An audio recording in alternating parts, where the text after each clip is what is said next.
On poursuit ce matin, vous le savez, on est en compagnie de notre voyageur humanitaire Pascal Thibault, qui revient d'ailleurs d'un beau voyage. Pascal, ça va bien ce matin? Oui, très bien, François, toi-même? Ben oui, écoute, je viens de vendre le punch. Ouais, tu reviens d'où exactement?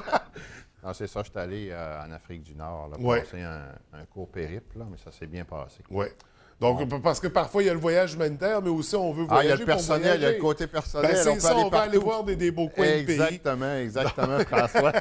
Écoute, Pascal, de quoi est-ce qu'on va parler ce matin dans la chronique? Écoute, François, c'est sûr que les mesures de sécurité quand on arrive à l'aéroport de Simalène à Yaoundé, ce qu'il faut savoir, là, c'est que les gens ont tendance, des fois, l'avion n'est pas complètement arrêté. Oui. Les gens se lèvent, ils veulent sortir. Ils sont déjà prêts à débarquer. Ils sont déjà prêts à débarquer. Leurs familles les attendent, leurs amis. Il ne faut pas faire ça.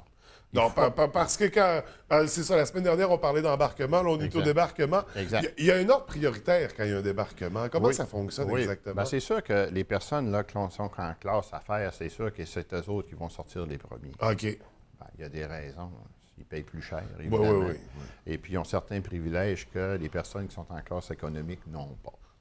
Mais il reste qu'il faut respecter quand même les consignes de la compagnie Air France. Tant aussi longtemps que la compagnie Air France n'ont pas dit « Vous pouvez détacher vos ceintures, vous pouvez prendre vos valises de cabine pour commencer à vous mettre en rangée pour la sortie de l'avion. » Oui. Tu peux pas bouger parce qu'à la limite, il y a un agent de bord qui va venir te dire « Regardez, on vous a dit de rester assis. Puis eux autres, c'est une question d'assurance aussi. Il ne faut pas oublier que quelqu'un se blesse. C'est la compagnie qui est responsable. Tant aussi longtemps que la personne n'est pas les pieds à l'aéroport. Ouais. Très important. Donc, c'est première chose, on respecte les mesures de sécurité qui sont en place. Très et ça, important. c'est expliqué, c'est dit dans l'avion aussi. Oui, bien, c'est indiqué dès le départ. Puis aussi, là, une chose qu'il ne faut pas oublier, tu sais, les gens que tu disais tout à l'heure sont pressés de sortir. Ouais. Mais il y a toujours une carte de débarquement à remplir. Puis les gens ont tendance à l'oublier. Fait que même s'ils sont trop pressés, s'ils arrivent devant les douanes, au check, puis ils ont oublié de remplir leur carte, madame, regardez, allez vous asseoir, remplissez votre carte, mais il y en a 592 avant vous. Oui. Fait que si t'es trop pressé, t'es mieux de faire des affaires en bonne et due forme, surtout quand c'est un premier voyage humanitaire. Oui. Hein? Puis n'importe quel voyage, de toute façon, c'est les mêmes consignes qui reviennent tout le temps. Exact. C'est très important. Donc, la carte de débarquement. Exact. Une fois qu'on est débarqué de l'avion, bon, on va récupérer nos bagages. Oui. Ça arrive parfois, on peut se faire solliciter pour de l'aide au niveau du transport des bagages. Tu ne conseilles pas ça, toi, Pascal? Bien, à prime abord, là, même avant ça, là, François, je te dis là, que ce qui est drôle, ce qui est cocasse, c'est en 2004. Aujourd'hui, au Cameroun, on passe nos valises d'un scanner. Oui. Hein? Puis là, on voit tout, à l'intérieur des valises, c'est quoi qu'il peut y avoir dedans. Mais à l'époque, moi, je me rappelle, il fallait ouvrir nos valises, il fallait que tout qui inspecte notre bagage devant nous autres. Il fallait que tu ouvres tes valises. De chacun des passagers. De chacun des passagers. Il y en a 500 ailleurs. Puis là, on avait chaud, on était fatigués. Oui. Ils ont changé cette politique-là, heureusement. Puis là, à un moment donné, tu voyais les petites culottes sortir, les bas, les chandails. Tu sais, c'était gênant. Là. Oui. Tu sais, à un moment donné, là, tes affaires personnelles, t'es pas obligé que tout le monde voie ça. Là, tu sais. Mais c'était comme ça, c'était la politique. Mais aujourd'hui, c'était pour la sécurité. Exactement. Mais aujourd'hui, c'est standardisé pas mal là, au niveau des scanners dans les aéroports. Les mesures de sécurité sont beaucoup, beaucoup plus strictes. Mais par contre, c'est plus simple. Oui. Quand tu me dis tout à l'heure que oui, on a tendance des fois à se faire demander de l'aide, moi, ce que je conseille aux gens, là, quand tu fais une mission humanitaire, les personnes qui vont t'émettre ton certificat d'hébergement, avec les raisons, c'est eux qui doivent venir te chercher à l'aéroport. Parce que, tu sais, tout le monde a de la bonne volonté au Cameroun. C'est clair. Moi aussi, j'en ai de la bonne volonté. Sauf que quelqu'un qui veut t'aider, pour amener tes valises, il va te faire un beau sourire, salut, comment ça va, il va te parler, ça va être le Mais là, rendu là, à l'auto, là, il va te regarder, il va te dire t'arrêtes un petit quelque chose.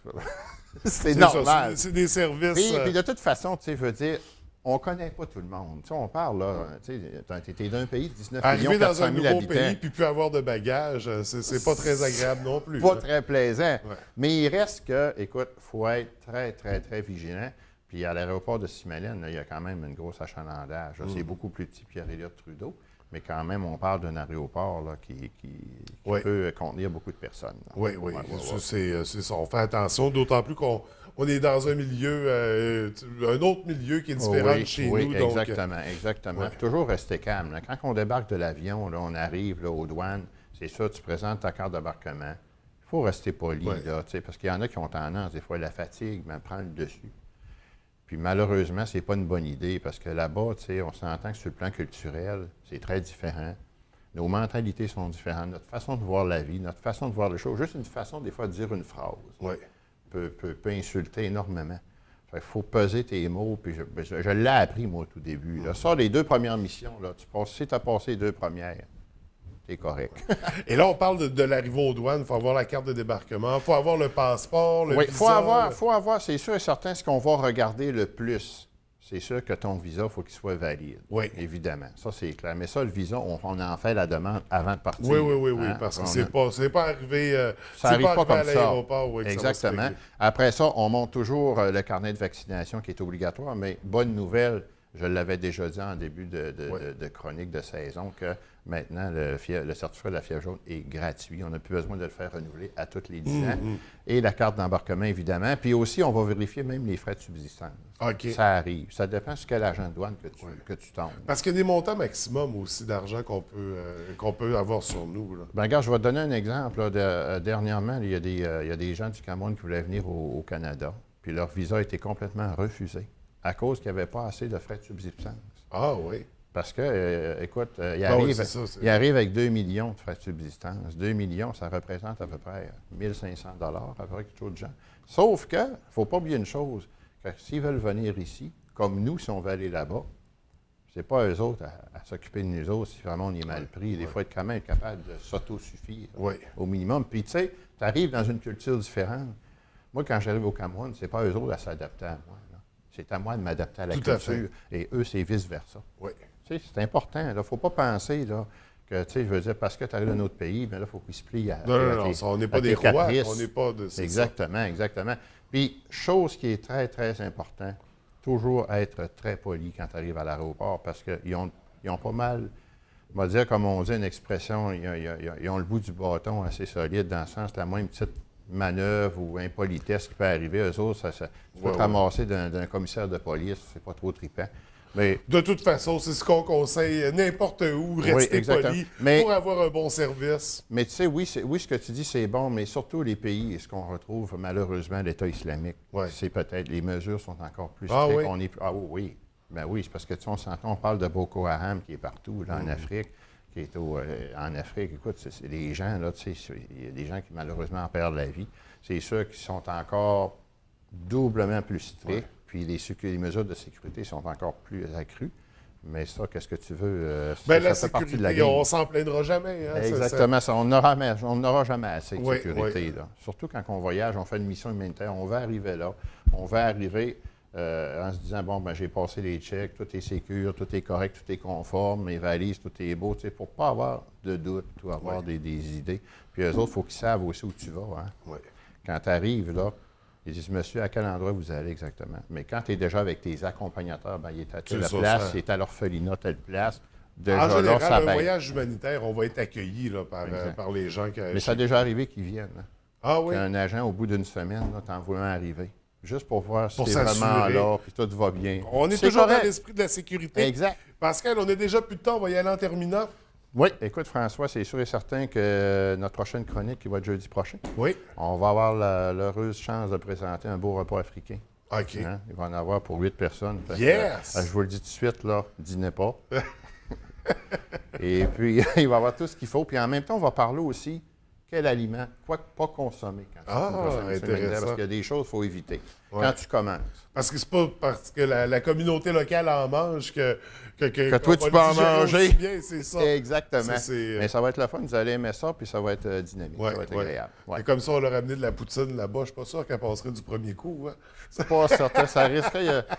Ça me prendrait une petite marche pour la digérer. Ah oui, une petite marche, c'est sûr. On a une paire de On billets. a une paire de billets, oui, à faire tirer pour le spectacle de bénéfice. Cynthia Harvey. Exact. Spectacle bénéfice, donc pour le groupe d'entraide Les Yeux du Cœur. Ça arrive bientôt, là.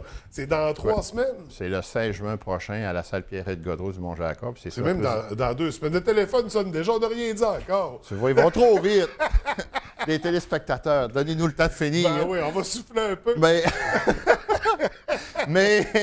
Mais ce que je veux dire, écoutez, c'est que je remercie tous les bénévoles qui ont travaillé fort. Puis aussi, il ne faut pas oublier que c'est quand même sous la présidence de Mme Sylvie Godreau. On a reçu, quand on a reçu un nom. Fait que la première personne... Non, pas la première, parce que ça sonne déjà. La 6e! La 6e, c'est bon.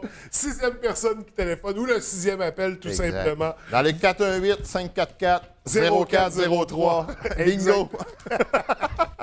Merci, François. Donc, 544-0403, le 6e appel, vous remportez la paire de billets.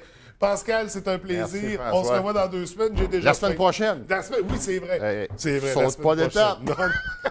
Bonne journée. Salut.